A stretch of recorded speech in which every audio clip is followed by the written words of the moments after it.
Olá.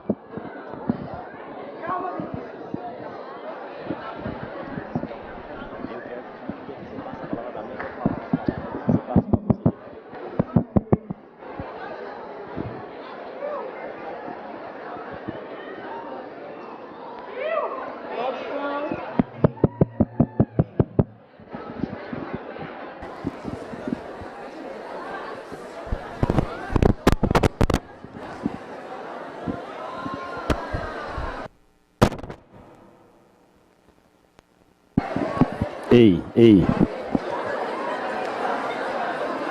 Que foi aqui, ó? Tava tudo ok na hora que Eu cheguei lá e demorou. o negócio da pau. Ei, Ei. ei. Ei, Tudo bem? Ó, porque o som tá chegando aqui na mesa. ei. A caixa tem que segurar, com certeza. Mas eu tava botando o som na estante aí, pô. Ei. Alô, alô, alô. Tô esperando o som. Você lembra da eleição da Ferrex?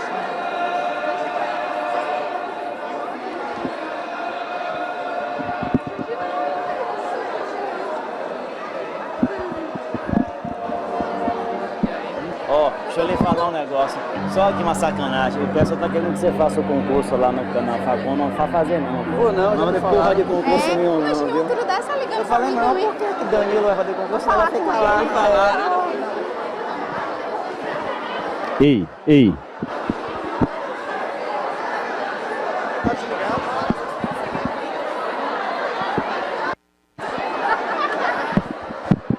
Alô. É, Esperando ver. funcionar.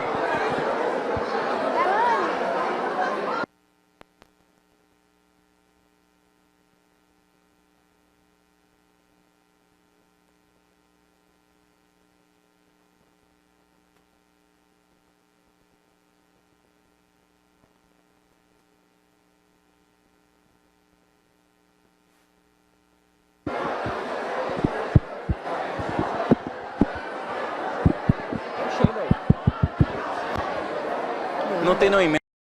Tem uma emenda ali. Foi essa emenda então que o pessoal acusou.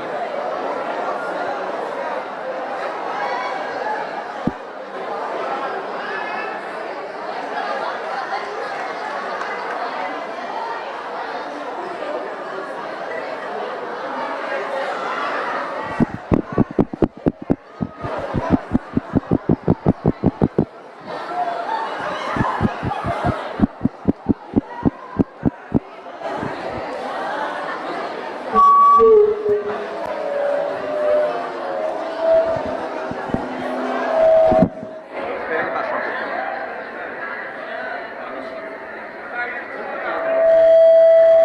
Acho que ele baixar um pouco. Ele lá na chamada.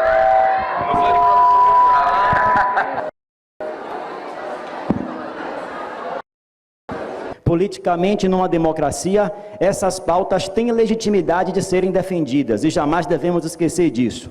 Mas é nosso dever, enquanto cidadãos, desnudar os aspectos retóricos que escondem as dimensões ideológicas dessas pautas, bem como seus aspectos históricos.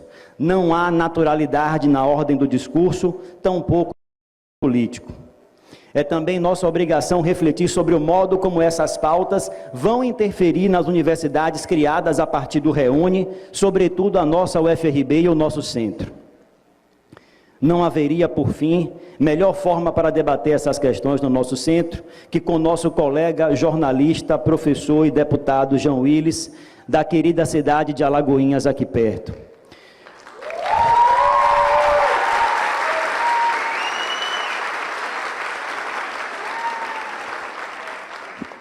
Tive o prazer de ser seu aluno durante um semestre na Facom UFBA. Agradeço muito a Jean por ter aceito esse convite desde abril. Agradecemos também a nosso assessor da direção, professor Edgilson Tavares, por todo o empenho em garantir a vinda do deputado.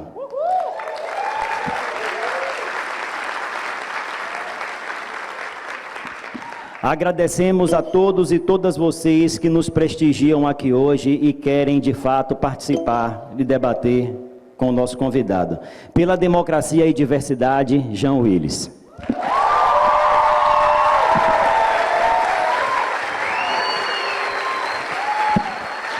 Bem, obrigado, professor Jorge. Vamos lá, né? Estou passando uma rifa daqui a pouco, que eu estou vendendo produtos Ivone. Vou aproveitar todo mundo aqui no auditório. Então, bom dia a todas e a todos e aquelas pessoas que não se encaixam nesse binarismo textual. Para quem não me conhece, agora vão me conhecer. Meu nome é 27, aqui faz o chão tremer.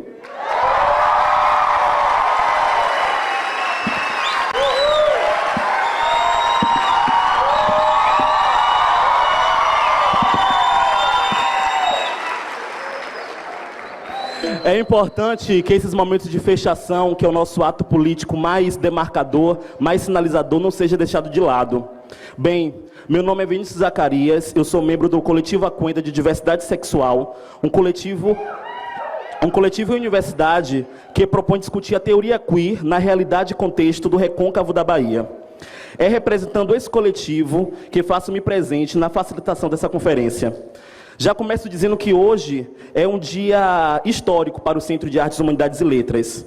Depois de muitas expectativas, de uma mesa babadeira feita por nossa maravilhosa Kiki Vigi, do Núcleo Capitu, de uma mesa babadeira feita também por Amélia Meraux, do Conselho LGBT do Estado da Bahia. Hoje recebemos o maior babadeiro de todos os babadeiros do cenário político atual. Convidamos um dos nomes mais proeminentes do Brasil, um verdadeiro intelectual público, como bem disse a Lilia Schwartz. Jornalista com mestrado em Letras e Linguística pela Universidade Federal da Bahia, a UFBA, professor de Cultura Brasileira e Teoria da Comunicação na Escola Superior de Propaganda e Marketing, a ISPM, e na Universidade Veiga de Almeida, ambas no Rio de Janeiro. É deputado federal pelo Partido Socialismo e Liberdade, o PSOL. Eleito pela primeira vez em 2010, foi reeleito em 2014 como o 7º deputado mais votado do estado do Rio de Janeiro. Nosso convidado tem assumido posturas corajosas como éticas em favor de uma gramática mais ampla dos direitos humanos e atenta à inclusão social no Brasil. Também é escritor de sucesso. Seus livros mais recentes são Ainda Lembro e Tempo Bom, Tempo Ruim, Identidades, Políticas e Afetos. Seu reconhecimento não acaba por aqui. Eleito o melhor parlamentar da Câmara de Deputados por voto popular através do Congresso em Foco, eleito em 2012, 2013 e 2015, elegido pela revista, eu ensaiei a pronúncia, The Economist, como uma das 50 personalidades no mundo pela diversidade, ao lado de Dalai Lama e a paquistanesa Malala. Reafirmando o compromisso posto pela direção do Centro CAL que Queremos, nós temos a honra de receber, em uma conferência magna intitulada Democracia e Diversidade no Centro de Artes, Humanidades e Letras da Universidade Federal do Recôncavo da Bahia, o deputado federal Jean Willis.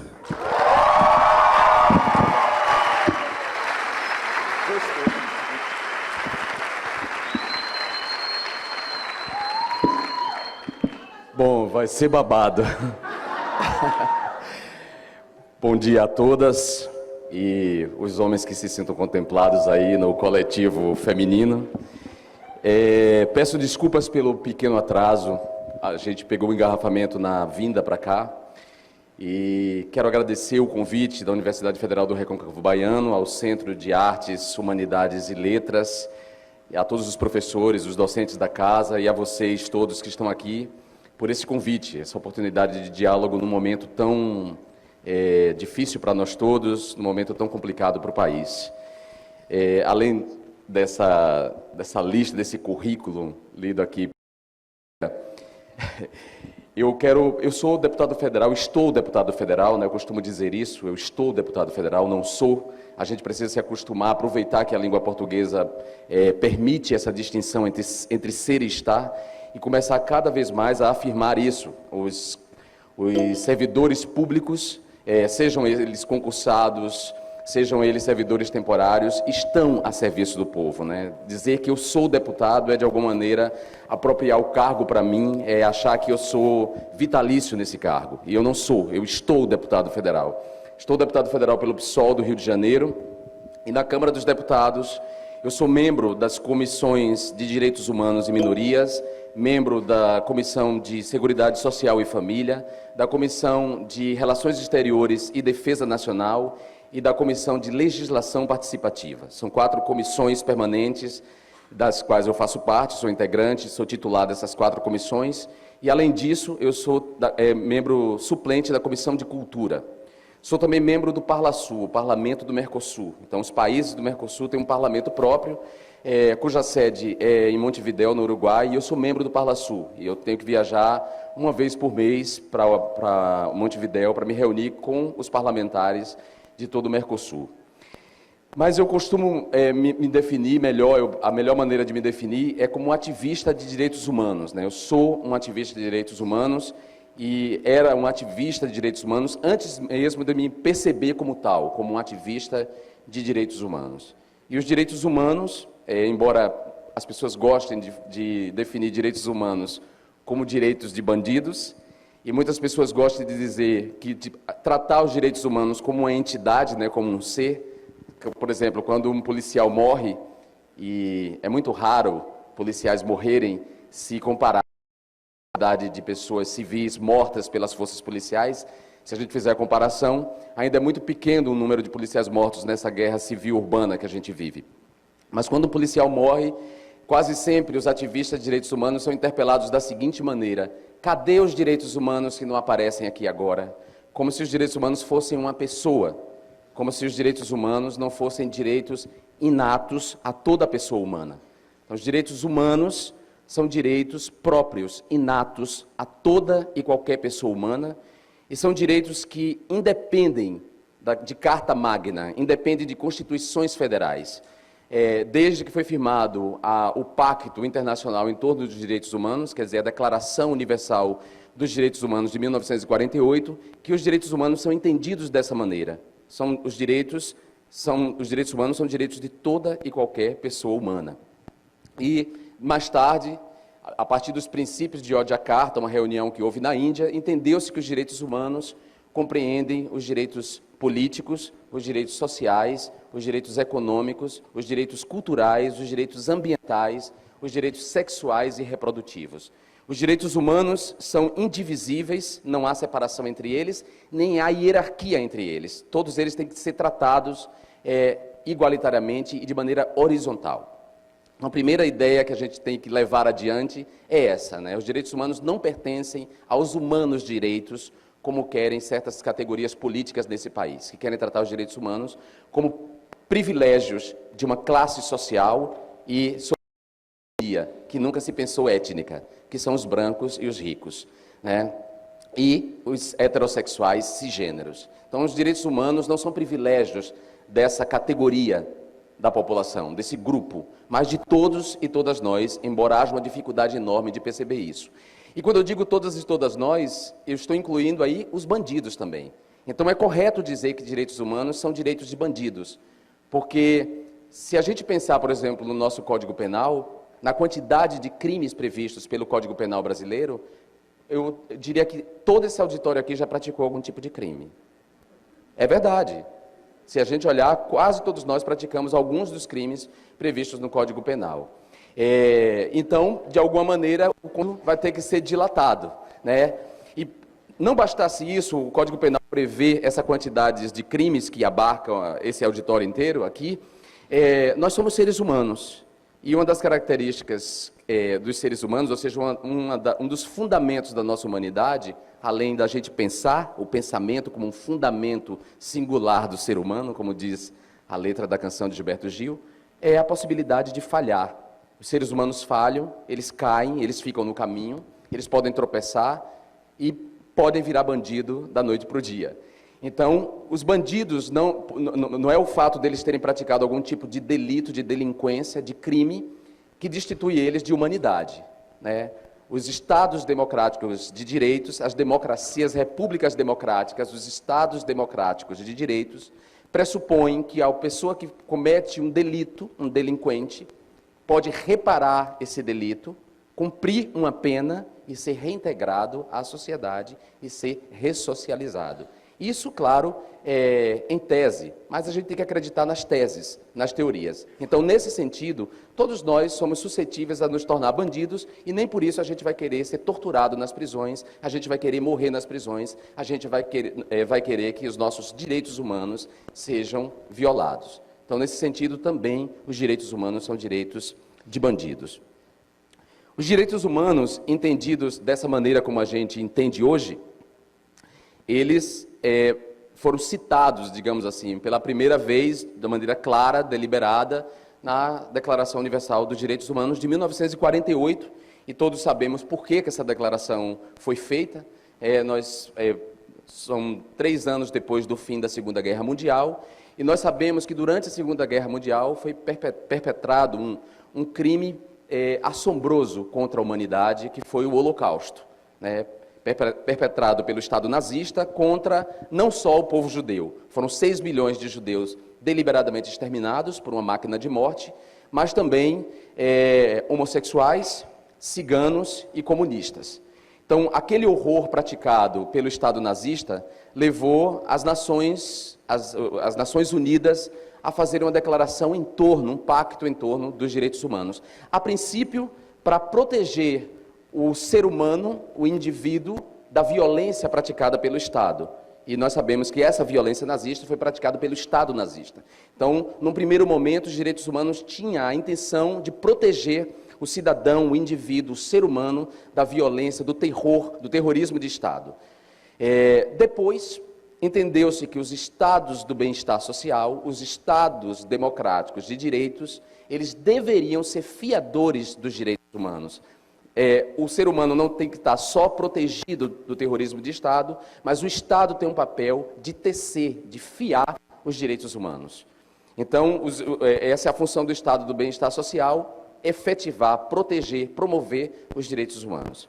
Os direitos humanos, quando incorporados pelas constituições dos Estados nacionais, eles passam a se chamar direitos fundamentais, né? Quando esses direitos humanos difusos e que são inatos a toda e qualquer pessoa humana, quando incorporados pelas constituições, eles são chamados de direitos fundamentais. E não basta, muitas vezes, ou quase sempre não basta, declarar os direitos fundamentais numa Constituição. É preciso uma legislação infraconstitucional que garanta os direitos humanos. E essa legislação infraconstitucional a gente chama de garantias fundamentais. O papel de um deputado federal, de um senador da República, e aí, se a gente descer nos níveis da federação, se a gente for para os estados, o papel do deputado estadual, e se a gente for para o nível mais baixo da federação, que é o município, né, nós temos um pacto federativo entre 3 unidades administrativas ou federativas, o município, os estados e a União. O papel do deputado federal, o papel do deputado estadual, o papel do vereador é tecer essa legislação infraconstitucional, essas garantias fundamentais que vão efetivar os direitos fundamentais, que são, em última instância, os direitos humanos.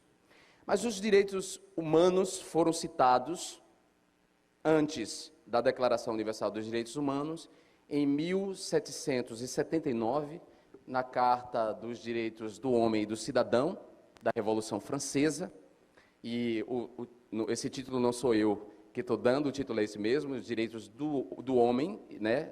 Eles tratam assim do cidadão, do homem, e, portanto, o gênero masculino ainda naquele momento era sinônimo de humanidade, e a gente está revendo isso na língua, na política, na legislação, hoje em dia. E antes da Declaração dos Direitos do Homem e do Cidadão, da Revolução Francesa, os direitos humanos são citados na Carta da Independência Americana de 1776. Mas, antes disso, se a gente fizer uma arqueologia no sentido Foucaultiano, né, da arqueologia do saber, se a gente fizer uma arqueologia, a gente vai descobrir que os direitos humanos têm raiz na ética cristã. né, na ética do cristianismo. E é claro que eu não estou me referindo a certos cristianismos de hoje praticados por certas lideranças neopentecostais que estão bastante distantes do cristianismo primitivo. Eu me refiro ao cristianismo primitivo, aqueles que praticaram, digamos, num primeiro momento, as primeiras comunidades cristãs que praticaram os ensinamentos de Jesus e que fizeram uma vitória sobre o estoicismo, sobre a ética estoica, que dizia que a virtude estava na coisa em si, a virtude estava na consonância da coisa com aquilo que a natureza esperava dela. Então, por exemplo, os estoicos diziam que um olho virtuoso era um olho que enxergava, porque a natureza esperava do olho, ou a natureza teria feito o olho para enxergar. Se o olho não enxerga, o olho não é um olho virtuoso. A ética cristã poderosa, que vai mudar isso e que vai triunfar, pelo menos no ocidente judaico-cristão, sobre a ética estoica, é a que diz que a virtude não está na coisa em si, mas no uso que fazemos da coisa. Então, um braço virtuoso não é um braço não atrofiado, né? Um braço normal. Um braço virtuoso é aquele que não se levanta para matar. Um olho virtuoso é aquele que enxerga a injustiça e denuncia a injustiça. E essa ética cristã, que é do amar ao próximo como a ti mesmo, né? Não fazer para os outros aquilo que você não quer que faça para você, é a raiz dos direitos humanos, do que a gente pode chamar de direitos humanos. Curiosamente, aqui no Brasil, nos Estados Unidos, em alguns países da América Latina, onde as igrejas neopentecostais fundamentalistas têm se afirmado como uma força não só religiosa, mas também político-cultural, esse princípio tem sido deixado de lado, né? Essa noção, essa ética cristã de não fazer ao outro aquilo que você não quer fazer a você mesmo, essa ética dos direitos humanos. Muito pelo contrário, eles têm afirmado cada vez mais a ideia de que direitos humanos existem para humanos direitos. Bom, dito isso, é preciso entender que, apesar dessa definição de direitos humanos, a noção de humanidade, ela não está dada, ela não está fechada, ela nunca esteve fechada, ela nunca esteve dada. A noção de humanidade é uma disputa, e a gente sabe que, ao longo da história, certas categorias, certas populações, certos grupos não foram considerados humanos. Então, se Tomé de Souza empilhou centenas de milhares de cadáveres de índios, de povos indígenas, aqui na Bahia, foi porque os índios não eram considerados, os povos indígenas não eram considerados humanos. Aliás, os colonizadores portugueses diziam que os povos indígenas não tinham fé, não tinham lei e não tinham rei. Eles não compreendiam a organização social e política daqueles povos e, portanto, eles eram destituídos de humanidade e podiam ser exterminados. E só eram acolhidos, né, como tais, como seres humanos, caso se batizassem. Teriam uma alma quando se batizassem na religião católica. A gente pode dizer que os negros da África subsaariana foram trazidos para aqui para mover a nossa economia baseada no escravismo, porque também não eram considerados humanos. E a gente sabe que o livro, a Bíblia, como fundamento, um dos fundamentos, um dos conjuntos de narrativas que são fundadores da cultura judaico-cristã, foi utilizada muitas vezes para justificar a escravidão. Se a gente pensar nas mulheres que não só foram queimadas como bruxas, mas alijadas dos direitos, sobretudo do direito de votar, por exemplo, quando as democracias passaram a existir e a se multiplicar ao longo do globo, se a gente considerar isso, a gente vai ver que as mulheres também não foram consideradas humanas. E também a comunidade sexo-diversa, essa comunidade que hoje a gente atribui essa sopa de letras LGBT, a comunidade de lésbicas, gays, bissexuais, travestis e transexuais. E queer, agora os americanos usam a letra Q para se referir às pessoas que não se enquadram em nenhuma dessas letras anteriores. Essa comunidade também foi historicamente alijada de direitos e vítima de uma multiplicidade de violências. Ela também não foi considerada humana. Então essa noção de humanidade está em disputa. É preciso primeiro disputar a noção de humanidade para depois ter direitos humanos reconhecidos. E essa é a nossa batalha, essa é a batalha dos ativistas de direitos humanos. E essa batalha por afirmação de direitos humanos, de afirmação da humanidade e dos direitos humanos desses grupos, essa batalha só é possível, essa batalha só pode acontecer em ambientes democráticos, né? Nessa forma de organização política, social, que a gente batizou de democracia e que tem como berço a Grécia, né? A gente sabe que o que a gente pode chamar de cérebro ocidente, a maneira como os ocidentais organizam o mundo, pensam a si mesmos, as concepções do mundo, isso que a gente pode chamar de cérebro ocidente, ela é o resultado de duas forças que se encontram, o judaico-cristianismo e o helenismo. Essas duas forças se encontram e engendram essa cultura, essa identidade coletiva que a gente chama de Ocidente. Só nos ambientes democráticos essa luta pode ser travada. A democracia, ela não é a mesma da Grécia do século IV a.C. Não é a mesma. A democracia que a gente vive no Brasil não é a mesma democracia dos Estados Unidos, que não é a mesma democracia francesa, que não é semelhante à democracia alemã. Isso significa que a democracia é uma experiência, a democracia é um processo. A democracia, ela muda no tempo e ela muda no espaço. A democracia é uma experiência que dialoga com a história de cada país, de cada lugar onde ela é implementada.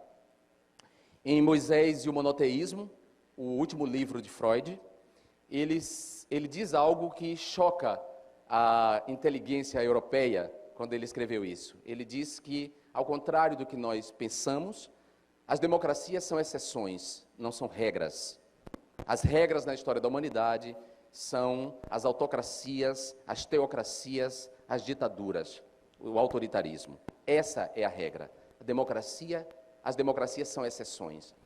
Freud, claro, utilizando o conhecimento e o corpo de conhecimentos que ele construiu junto com os seus parceiros, que é batizada de psicanálise, Freud vai buscar a origem, quer dizer, a causa do fato das democracias serem exceções no indivíduo, na constituição das subjetividades. Ele vai dizer que há algo na subjetividade humana que demanda sempre por um grande pai, por alguém que solucione as questões para nós, que defina para nós o que é certo e o que é errado, o que é bom e o que é ruim, retirando de nós a responsabilidade pelas nossas escolhas. A personalidade, as subjetividades humanas teriam uma inclinação ao fascismo nesse sentido, porque estava sempre demandando pelo grande pai, não quer a angústia que resulta do fato de você ter que fazer escolhas e ser consequente com as suas escolhas. Essa é uma explicação muito poderosa. Isso explica porque no Brasil, por exemplo, nesse momento de crise econômica, que não é uma crise econômica local, é uma crise econômica mundial, nesse momento de incerteza, de instabilidade, de aumento do desemprego, da incerteza da comida na mesa, o fascismo no Brasil esteja crescendo e se expressando de maneira desbragada, como vem acontecendo. Obrigado. Então, só nos ambientes democráticos a gente pode fazer uma luta pela humanidade.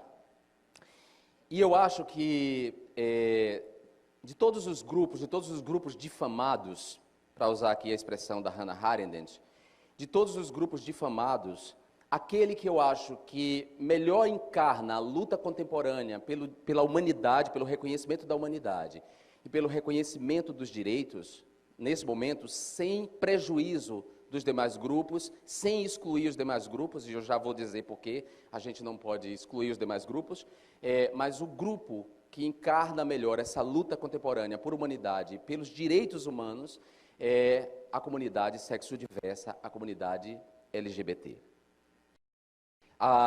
Os direitos da comunidade LGBT, a dignidade da comunidade LGBT, a existência da comunidade LGBT, contraria a ordem da dominação masculina, contraria a ordem do patriarcado milenar. O que nós queremos, o que a comunidade LGBT quer, não é pouco, não é pouco. O que ela propõe é uma desconstrução dessa ordem. E a homofobia, ou a homo-lesbo-transfobia, como os ativistas hoje gostam de afirmar, LGBTfobia ou homo-lesbo-transfobia, mas que eu ainda prefiro chamar de homofobia, porque, como disse o nosso colega e a Lilia Schwartz, sendo um intelectual público, eu tenho que abrir um diálogo com o grande público. Então, como homofobia é uma palavra que ganhou validade social, hoje todo mundo fala de homofobia, mesmo que não entenda o que é homofobia, mas todo mundo fala, é melhor utilizar essa chave para abrir um diálogo do que homo-lesbo-transfobia.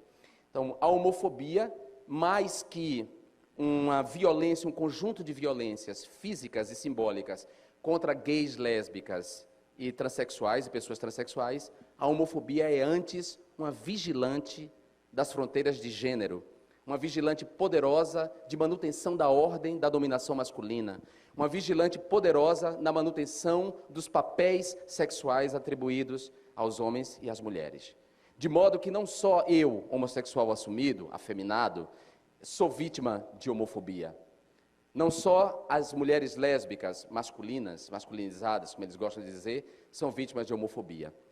Um homem heterossexual que não corresponda ou não tem uma performance de gênero que é socialmente correspondida ao sexo masculino, esse homem também é vítima de homofobia, e vocês sabem do que eu estou falando. Um homem, por exemplo, que goste de telenovela, seja heterossexual, goste de mulher, seja cisgênero, mas goste de telenovela, deteste futebol, tenha um pouco mais de sensibilidade, chore com canções de música popular brasileira, esse homem vai ser chamado de viado.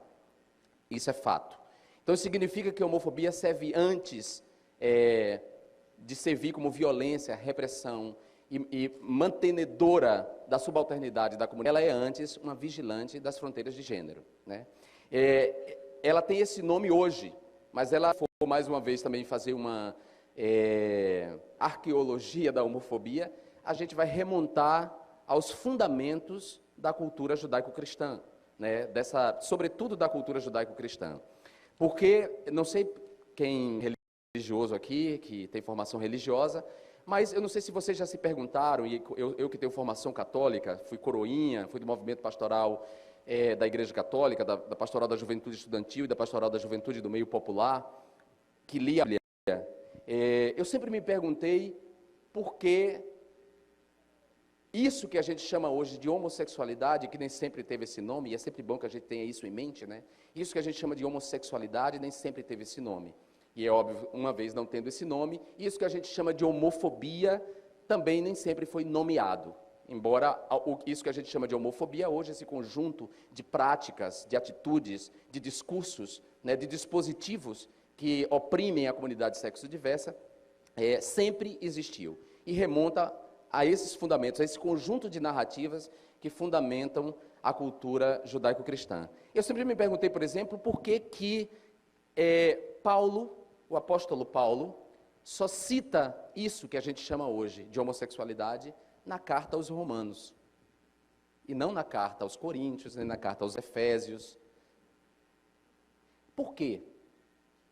São os dois momentos em que a Bíblia, esse conjunto de narrativas, a primeira parte delas, o Antigo Testamento, é um conjunto de narrativas partilhado também por outras duas religiões monoteístas, o islamismo e o judaísmo, são as três religiões do livro, que a gente pode chamar, a Torá, o Corão e o Antigo Testamento, são o mesmo conjunto de narrativas que fundamentam essas três religiões monoteístas, patriarcais.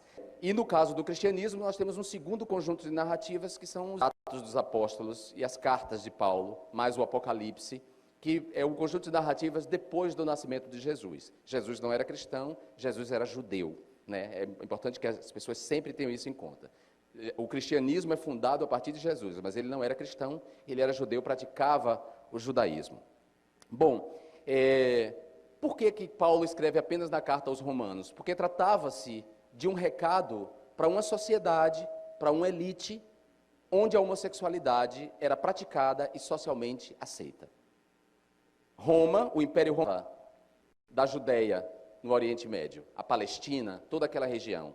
Aquela região era colonizada pelo Império Romano, que era tão vasto, todo mundo lembra disso, do curso de História, era tão vasto que tinha uma sede ocidental, né, a sede do Império Romano no Ocidente, e a sede do Império Romano Oriental, que era o Império Bizantino. Então, tratava-se de dar um recado para essa elite, para esse colonizador. Por isso, na carta de Paulo, por isso que Paulo só vai falar disso que a gente chama de homossexualidade na carta aos romanos. E o outro momento em que isso que a gente chama de homossexualidade é citado é no Levítico. Esse conjunto, esse código de ética do povo judeu no seu nascimento.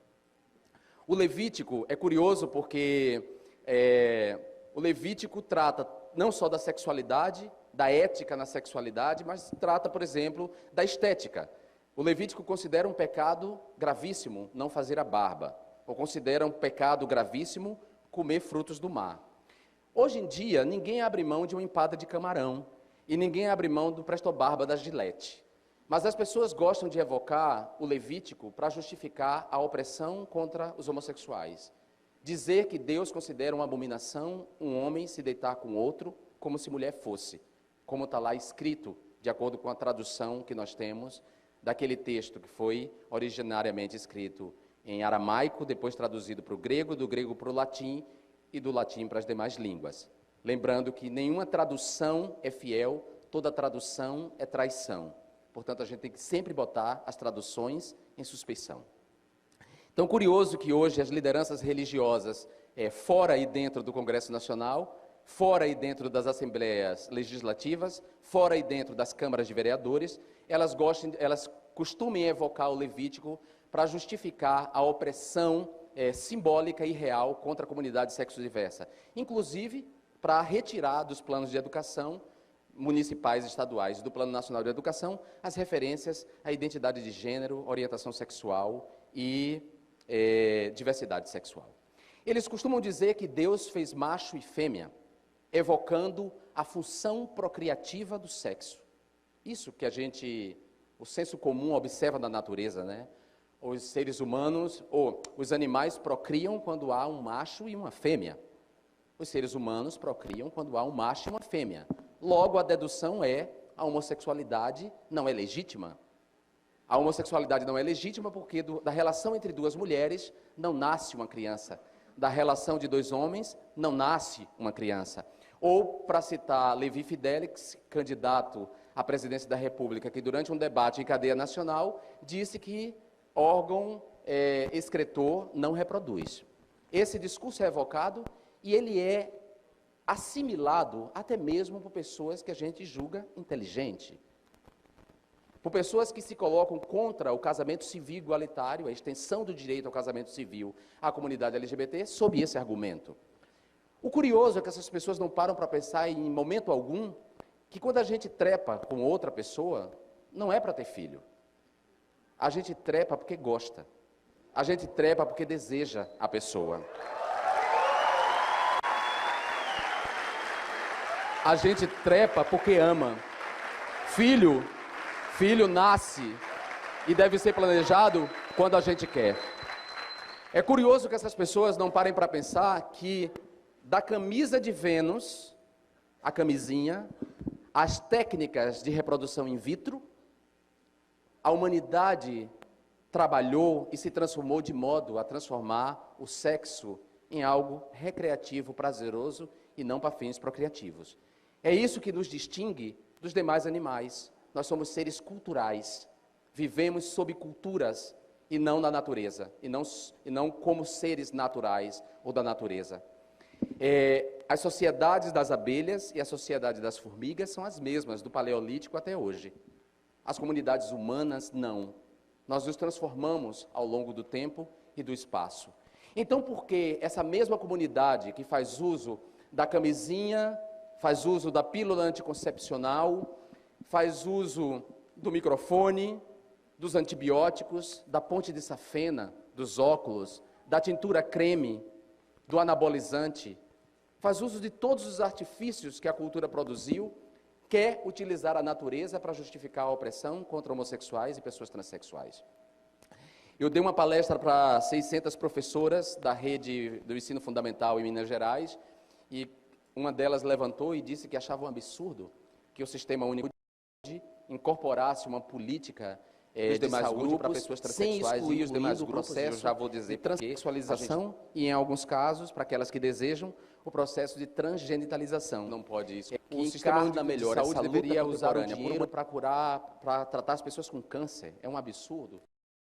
Morrendo de câncer e o dinheiro sendo gasto para fazer cirurgia de transexualização, que as pessoas deveriam aceitar a natureza, aceitar a sua natureza, não modificar o corpo. E aí ela foi aplaudida por todo o auditório, eu esperei os aplausos terminarem, e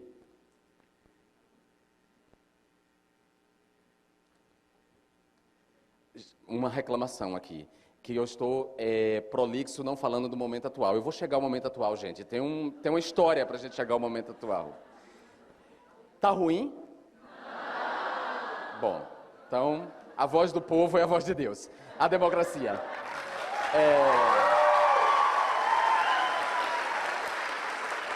Eu já vou chegar ao momento atual.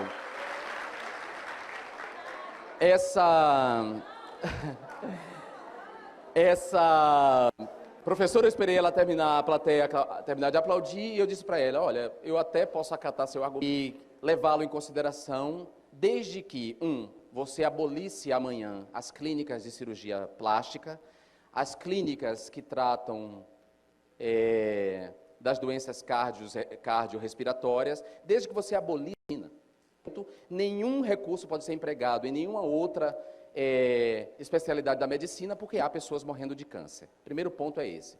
O segundo ponto é que gravidez não é doença. E, entretanto, o Sistema Único de Saúde tem uma política específica para gravidez. Então, transexualidade não precisa ser doença para ser tratada pelo SUS.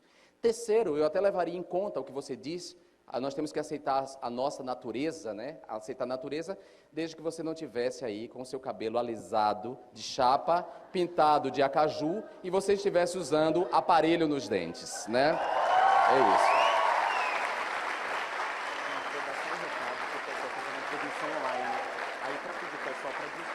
Desligar o Wi-Fi para a transmissão correr naturalmente, que está dando bloqueio. Tá, um recado aqui. Como eu estou fazendo transmissão online, o pedido é que as pessoas desliguem o Wi-Fi para que a transmissão corra de maneira tranquila. Então, desliguem o Wi-Fi. Tá? Pronto. Voltemos, então. Então, só para concluir para vocês, a homofobia, então, ela tem uma longa história e ela produziu essa sociedade homofóbica, que não e quando eu falo em sociedade homofóbica, eu não estou falando só das pessoas heterossexuais que são homofóbicas. Eu estou falando de nós mesmos, LGBTs, que introjetamos a homofobia, porque somos educados, somos criados, somos socializados na mesma sociedade e correspondemos aos mesmos aparelhos ideológicos, para usar aqui a expressão de Louis Althusser. Eu sei que o marxismo não está muito em moda, mas eu acho que mais que nunca a gente tem que evocar, como diz Jacques Derrida, os espectros de Marx, esse momento que estamos vivendo. Então, a homofobia tem uma longa história e o que a comunidade LGBT quer não é pouco. Ela quer desconstruir essa história e não é fácil desconstruir essa história, porque ela implica em desconstruir nós mesmos, em fazer a difícil passagem da vergonha para o orgulho. Nós somos colocados desde muito cedo, nós pessoas homossexuais e transexuais, somos colocados muito cedo num lugar subalterno, por todos esses dispositivos, discursos, violências, e ao mesmo tempo nós somos ensinados a odiar esse lugar. Nós crescemos odiando esse lugar em que somos colocados. E nós temos uma tarefa ética e política de fazer essa passagem da vergonha para o orgulho. E essa é a tarefa dos demais grupos LGBT. Sem excluir os demais grupos, pode acontecer em ambientes democráticos. Portanto, sendo a democracia uma exceção melhor essa luta contemporânea, precisamos zelar por ela. E precisamos zelar por ela nesse momento no Brasil, em que ela vem sendo ameaçada. Eu participei de um programa feito pela Fundação FOR, pela Fundação Avina e pela Open Society, reuniu 37 lideranças da América Latina, de toda a América Latina, envolvendo desde lideranças indígenas da Bolívia, empresários, era e precisamos zelar por ela nesse momento muito diverso e um grupo que ela vem sendo sentaria para dialogar. Eu participei de eles proporcionaram isso. E a programa desse grupo era traçar cenários para a democracia na América Latina em 2030 e pela Open Society reuniu 37 nós pensamos então da América Latina, 4 cenários toda a América Latina envolvendo democracia e democracia, empresários em agonia. Precisamos zelar por ela nesse momento muito diverso e um grupo no caso do Brasil, que é um país para dialogar. Eu participei de mais de milhões de habitantes. E a programa recebemos para traçar cenários da democracia da América Latina em 2030. E pela Open Society, se a gente considerar, nós pensamos então quatro cenários toda a América Latina envolvendo democracia e democracia, empresários em agonia. Precisamos zelar por ela nesse momento muito diverso. E no caso do Brasil, que é um país para dialogar. Eu participei de mais de milhões de habitantes. E a programa recebemos para quatro cenários da democracia da América Latina em 2030. Pela Open Society, se a gente considerar, nós pensamos então quatro cenários da América Latina envolvendo democracia e democracia, empresários em agonia. Precisamos zelar por ela nesse momento muito diverso. E no caso do Brasil, que é um país para dialogar. Eu participei de mais de milhões de habitantes. E a programa recebemos para quatro cenários da democracia da América Latina em 2030. Pela Open Society, se a gente considerar, nós pensamos então quatro cenários da América Latina envolvendo democracia e democracia, empresários em agonia. Precisamos zelar por ela nesse momento muito diverso. E o presidente Lula afirmou o Brasil para dialogar. Eu participei de mais e a programa recebemos para quatro cenários da democracia da América Latina. O presidente Lula fez isso depois de a gente considerar nós precisamos então e Lula é alguém, um democrata, que sabe perder. Nenhuma das eleições em que ele saiu derrotado, nem mesmo a eleição de 1989, o Brasil a Rede Globo. Tem muita gente nova aqui, não lembra, mas o debate foi descaradamente manipulado e anos mais tarde admitido pelo Boni, que eles fizeram a manipulação. Eles queriam, inclusive, botar um suor artificial no Fernando Collor de Mello, de tão coxinha e iope que ele era, para parecer um cara mais humano, né, botar um suor artificial. Mesmo naquela eleição, o Lula não contestou o resultado daquela eleição. Então, sempre foi um homem que soube perder. Não estou aqui defendendo o Lula, nem avalizando o Lula, nem botando minha mão no fogo em relação ao Lula. E quando eu digo botar a mão no fogo, em relação aos supostos crimes que ele teria cometido e dos quais a imprensa o acusa. Eu estou falando de um homem que sabe respeitar o resultado das eleições, um democrata que acredita nesses resultados. O Lula não contestou nenhum resultado, ele foi, ao contrário, através de um programa feito pelo PT e pelos movimentos sociais, pelas universidades, adentrar o Brasil profundo, captar os anseios da população desse país. O que é que esse país esperava? Ele acumulou um capital político, e a partir desse capital político, que não podia ser negado mais, que não podia mais ser ignorado, ele pôde, então, fazer um pacto de classe com essas elites, com essas oligarquias políticas, com essa plutocracia. Ele fez um pacto, acreditou fielmente nesse pacto. Ele disse, num dos discursos de campanha, que era barato cuidar dos pobres no Brasil. Essa frase é emblemática, porque é exatamente isso.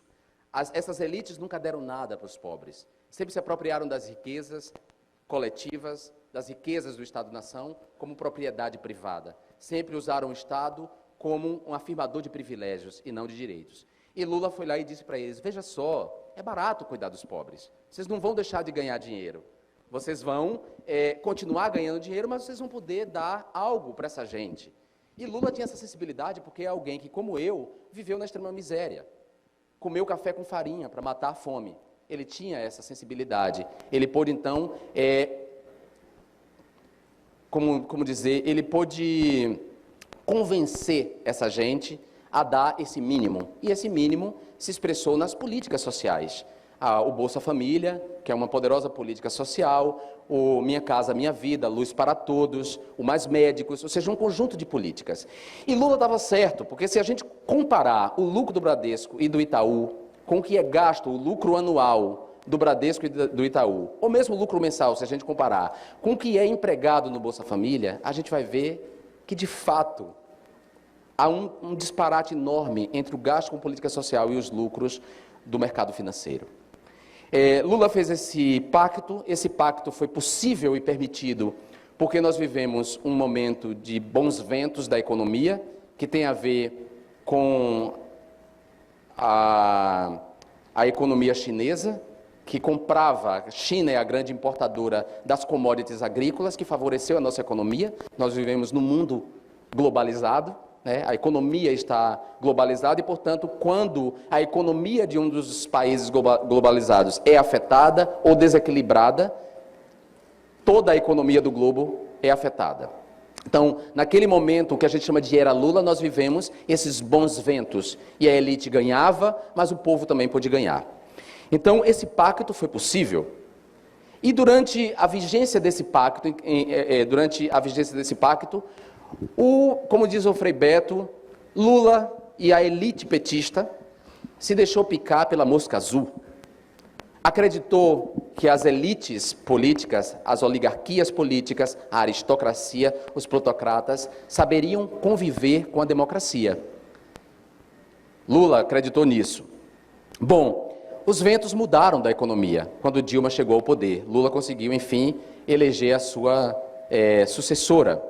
Mas os ventos da economia mudaram. A economia mundial está em crise. Não é só aqui no Brasil. Os Estados Unidos, a Alemanha, todo o globo, todo mundo globalizado está em crise. E, óbvio, tem a ver com a crise na economia da China. E essa crise tem um impacto local. Em cada país ela tem um impacto. Então, nós entramos então numa crise econômica que começa a se refletir no poder de compra, no índice de desemprego, na inflação. E é nesse momento do farinha pouca, meu pirão primeiro, para usar uma expressão típica daqui do Nordeste, nossa, que essas elites disseram, bom, não queremos mais dar farinha pouca, meu pirão primeiro, então nada de dar mais a esmola para os pobres. Nada mais de gastos sociais. Não temos que gastar com políticas sociais nesse momento. Nesse momento nós temos que fazer superávit primário, nós temos que pagar juros e amortizações da dívida pública, sustentar o mercado financeiro. Nós temos que privatizar as estatais, né? Nós temos que dar liberdade ao mercado, dar independência ao Banco Central para que ele pratique juros independente do controle do Estado. É isso que nós queremos. E qual é a única maneira de fazer isso? A única maneira é expulsar desse condomínio do poder do qual nós fazemos parte, porque nós temos um presidencialismo de coalizão e não um parlamentarismo, e o presidencialismo de coalizão implica em que o presidente da República não governa sem o parlamento, então ele precisa de uma coalizão de partidos para formar uma base governamental no Congresso Nacional. Eles disseram, bom, a gente vai fazer isso expulsando o sócio mais novo desse condomínio. O sócio que se preocupa, cujo programa se preocupa com os mais pobres, cujo programa quer inclusão, justiça social, quer democracia. E eles decidiram fazer isso e encontraram o caminho para fazer isso. E o caminho que eles encontraram foi em Eduardo Cunha, um cleptocrata conhecido, um gangster, que atravessou o governo se locupletando e que tem um ódio pessoal da presidenta Dilma, porque a presidenta Dilma trocou a presidência de Furnas, que era um dos caminhos, uma das fontes de enriquecimento ilícito de Eduardo Cunha. Ela trocou a presidência de Furnas, isso irritou pessoalmente ele, e ele colocou como objetivo inviabilizar o governo Dilma. Eduardo Cunha é um homem que gastou 7 milhões na sua campanha para deputado federal e conseguiu financiamento para a campanha de pelo menos 100 deputados.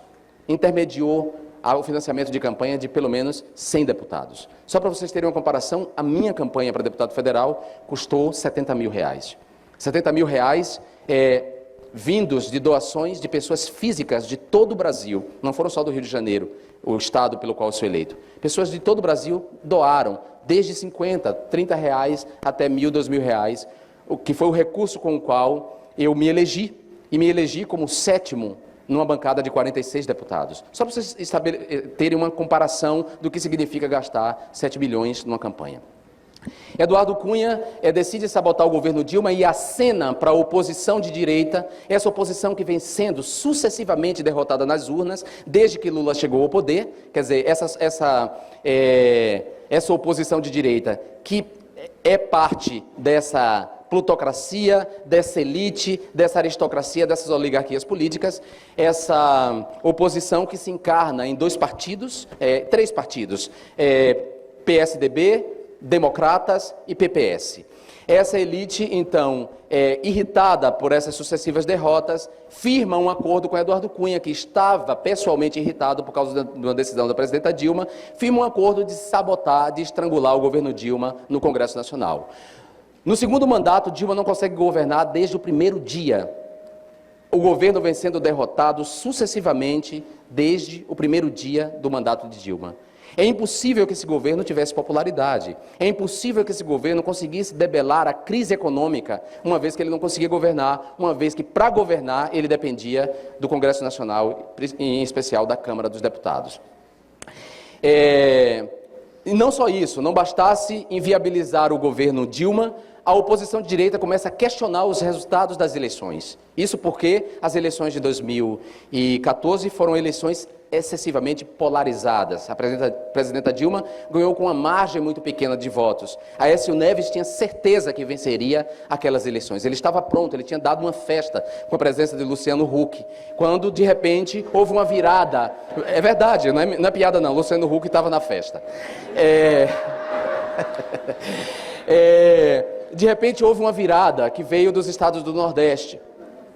E uma virada que, inclusive, abriu a tampa do esgoto para que os nordestinos fossem insultados, difamados, atacados como a escória comprada pelo governo petista, que tinha garantido o governo petista, como se nós fôssemos a imagem da fome, a imagem da subserviência, a imagem do curral eleitoral. Todos os clichês acerca do Nordeste foram evocados. O curioso é que foram clichês evocados por pessoas que moram em estados que há 20 anos está sob o comando do PSDB. Curioso isso, né? Essa gente falar em curral eleitoral e em permanência no poder. Mas, enfim, Aécio Neves e o PSDB, o Democratas, os partidos derrotados, indignados com mais uma derrota, decidem questionar o resultado das eleições. Então, eles entram com ações no TRE para pedir recontagem de votos, jogam suspeição sobre as urnas eletrônicas, mas era uma suspeição bastante seletiva, porque era assim, questionava-se a eleição da presidenta Dilma, então as urnas estariam fraudadas, porque Dilma foi eleita porque as urnas estariam fraudadas,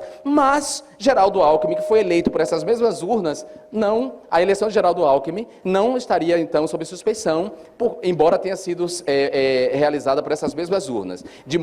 Parecia que as urnas só poderiam ser fraudadas na hora do voto para presidente, não na hora do voto para governador, ou para deputado estadual, ou para deputado federal. E eles começam, então, desde o primeiro dia, a falar em impeachment, em impedimento. E começam, então, a urdir um golpe contra a democracia, um golpe institucional. Eles encontram esse caminho e começam, então, a chantagear o governo com isso. Eduardo Cunha começa a chantagear o governo, porque nesse intervalo, como diz o poema de Drummond, havia uma pedra no meio do caminho de Eduardo Cunha. E essa pedra se chamava Ministério Público da Suíça. O Ministério Público da Suíça descobre os crimes de Eduardo Cunha, crimes de lavagem de dinheiro, evasão ilegal de divisas, corrupção passiva. E os delatores da Lava Jato, uma operação da Polícia Federal em curso para investigar um esquema de corrupção na Petrobras, também delatam Eduardo Cunha. Eduardo Cunha, então, ameaçado, decide chantagear o governo com impeachment, neutralizar a bancada petista com a ameaça do impeachment. Só que há uma pressão na opinião pública e a bancada petista decide não proteger Eduardo Cunha no Conselho de Ética. Ele, então, acaba